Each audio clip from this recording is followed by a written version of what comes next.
Coming up on LUTV News, Southern Illinois University Edwardsville is protesting after allegations of a student making death threats. We will tell you more about the incidents. Plus, the United Nations Security Council meets on Monday with Russia to find out what has been going on. We have more on their discussions. And it may be sunny and warmer on Monday, but snow is on the way. We'll let you know how much. Those stories and more ahead on LUTV News.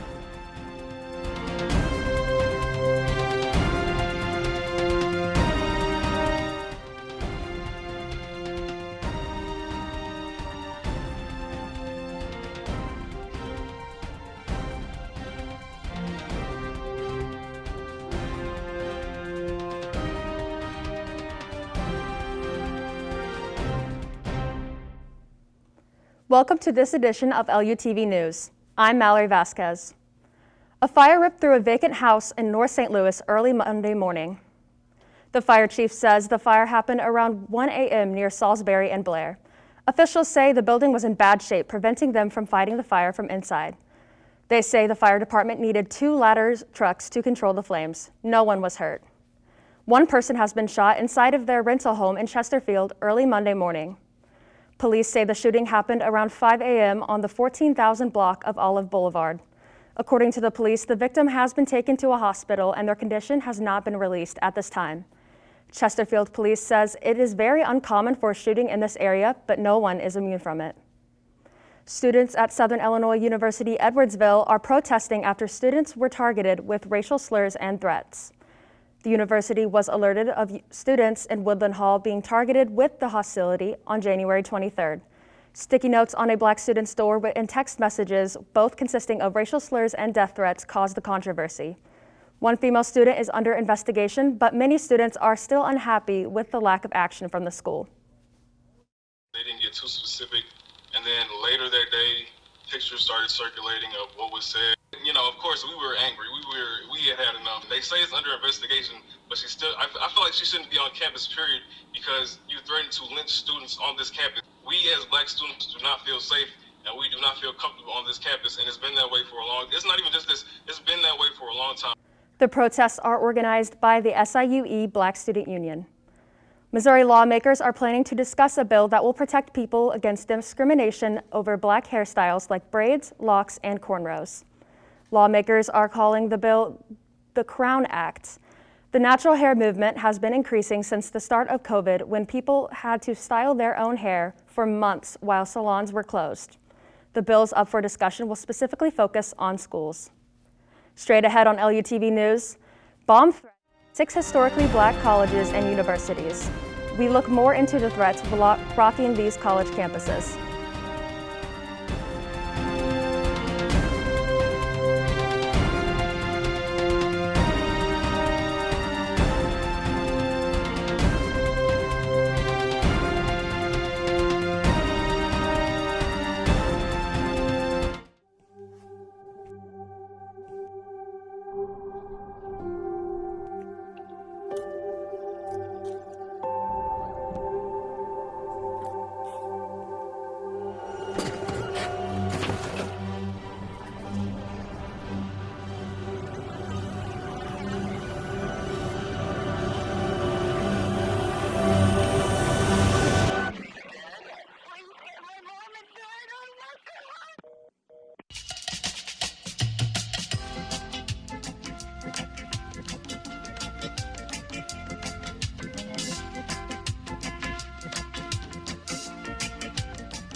Worried about your friend and don't know how to reach out? You can say I want you, or get a fake tattoo.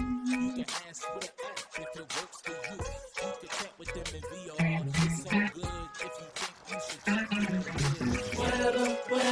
Whatever gets you talking. Whatever gets you talking.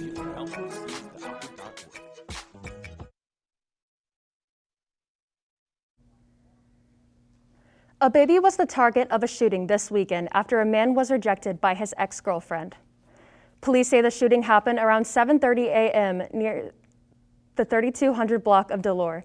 Authorities say the suspect grabbed a gun and began firing at the 7-month-old baby but missed. According to the police, the woman was shot trying to take the gun from the suspect.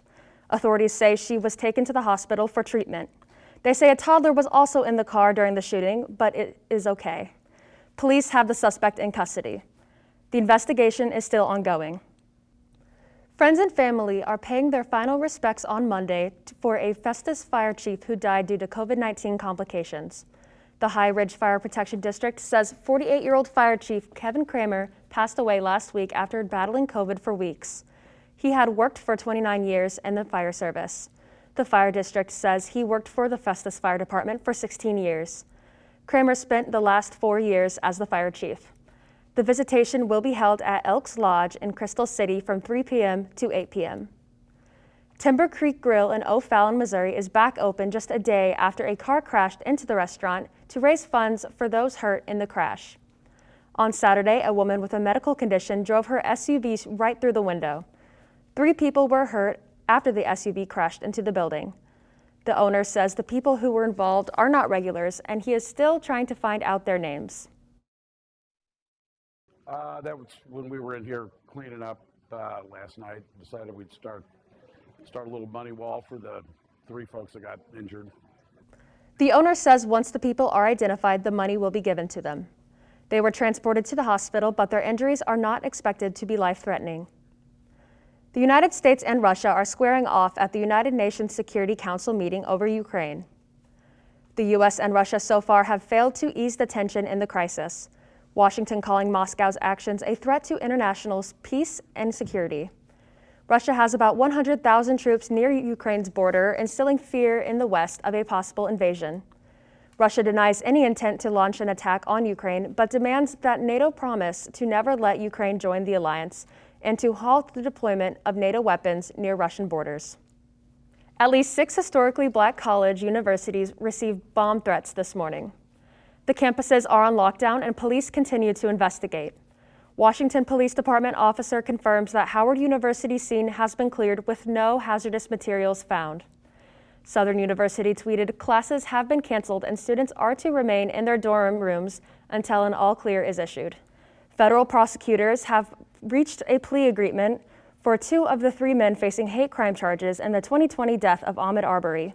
Arbery's mother's lawyer says that Gregory and Travis McMichael want to serve their time in a safer, less crowded prison.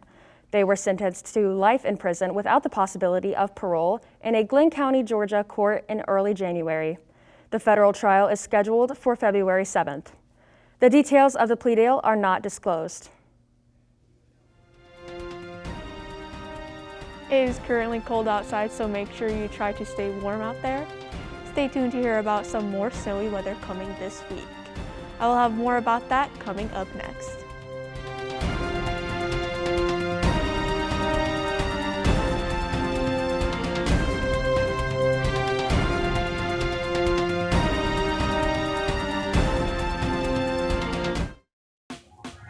Last week, Brandon met a girl on a dating app. One day after work, he finally found the courage to ask her out. No answer. He started to panic. Was he being too pushy? Maybe it was too... Hey, sorry I didn't respond. I was driving. I would love to go on a date. How does tonight sound? Brandon tried to play it cool, but inside he knew. A girl so smart, so responsible. She must be a keeper. There was a time in my life where I was extremely homesick. I decided that I needed a pet. When I first saw a turtle, my heart was full. He jumped up and kissed me and like jumped right into my arms. I immediately went up to the volunteers at the shelter and said, I want him, like he's gotta come home with me. Now anything but lonely.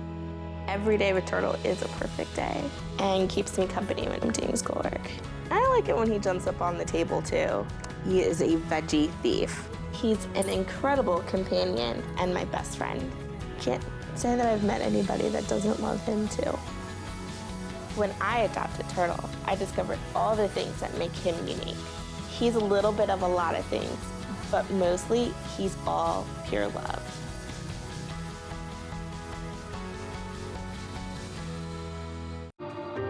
You're home before sunrise, on top of the house, the kids, and our future.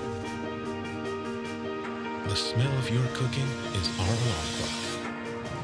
My Shiro's day is never done. So let's start saving a little more now so we can feel prepared for retirement. A free 3-minute online chat can give us the personalized tips we need so we can live our lives to the fullest. Visit aceyourretirement.org.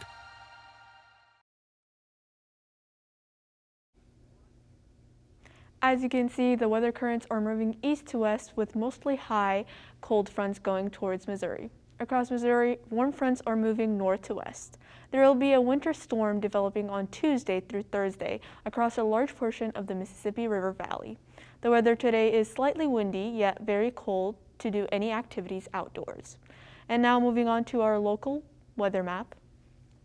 Looking at our local map in the area, you can see the temperature is almost the same in the areas. St. Charles, O'Fallon, and Maryland Heights are all 46 degrees. St. Peter's is slightly higher with 47 degrees, and St. Louis area is the lowest with 44 degrees. As you can see, it is partially sunny in all of the areas. Let's take a look at our 5-day forecast. The weather has a drastic shift throughout the week. Monday, it is a high of 50 with a low of 38. On Tuesday, there is a 96% chance that it will rain, so make sure you have an umbrella. The high will be 53 with a low of 20 for that day. On Wednesday, the high will be in the upper 20s and it will go down to 21. It will remain in the 20s that day. It will snow that day as well, so be prepared for some ice. It should continue to snow until Thursday with the highest at 24, and it will keep going down to 9 degrees. Friday should get a little better with a partially sunny day. It will be a high of 26, but it will go down to 3 degrees, so it will be cold throughout the week. For LUTV News, I'm Hadel Abdelkarim. Back to you, Mallory. Moderna's COVID vaccine gets full approval by the FDA on Monday. Moderna's vaccine will now be known as SpikeMax. The drug maker hopes the approval will boost the public's confidence in the vaccine. It is the second fully approved vaccine behind Pfizer. The full approval means that people 18 years old and older can get the 2-dose regimen.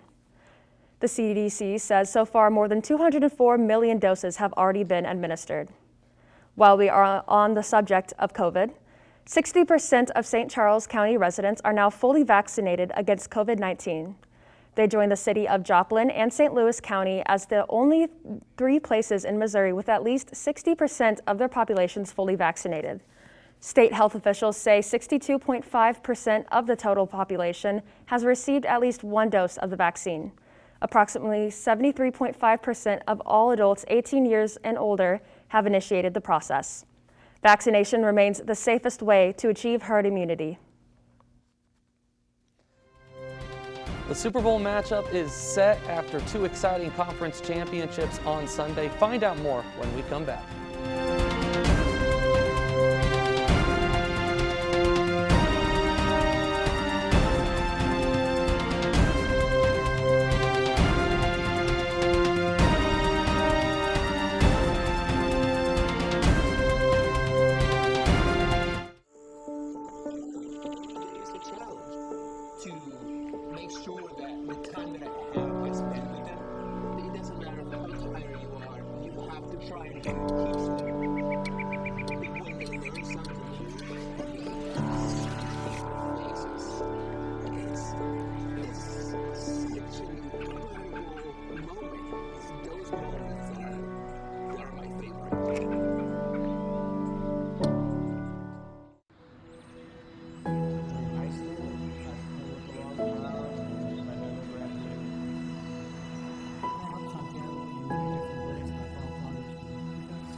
quit.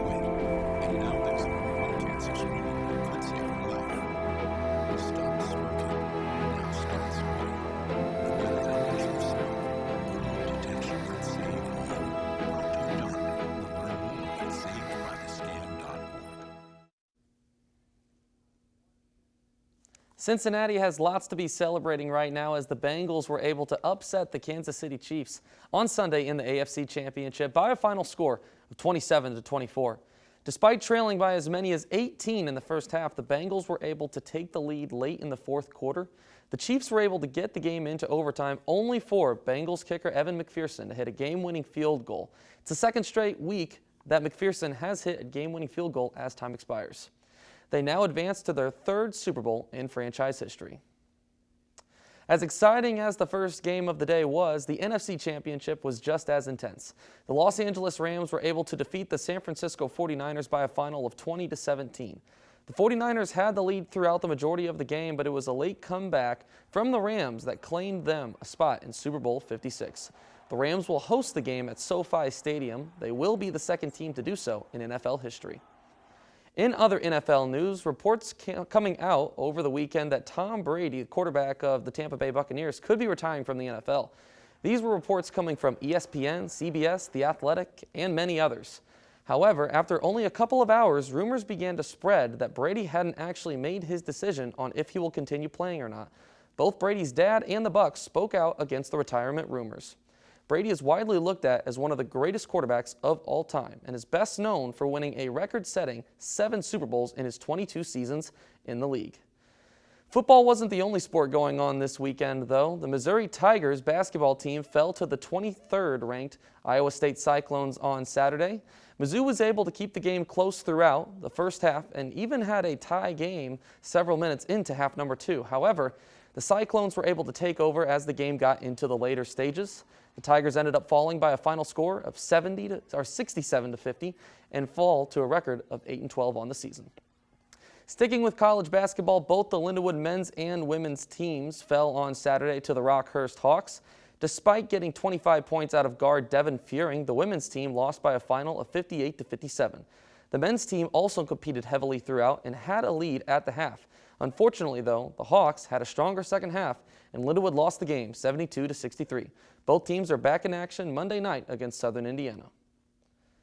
Most varsity high school basketball teams are led by their upperclassmen when it comes to production. However, on the Lutheran St. Charles High School girls basketball team, it's a freshman that's making the noise. Guard Jordan Spicer is currently leading Missouri in scoring with her 24 points per game, according to STL High School Sports. Her production is a big reason that the Lutheran St. Charles holds a record of 14-3 up to this point in the season. The Panthers are back in action tomorrow at John Burroughs in search of win number 15. That's all for sports today. Ethan Hannaford with LUTV News. Back to you, Mallory. The Missouri History Museum in Forest Park is reopening on February 1st. The museum has been closed due to the rise in COVID cases this last month. Museum Director Jody Sowell says they feel comfortable opening again because of the drop in cases. Some of the exhibits on display will be tributes to influences St. Louis had on modern music and women's voting rights. That's it for this edition of LUTV News. I'm Mallory Vasquez. Thanks for joining us.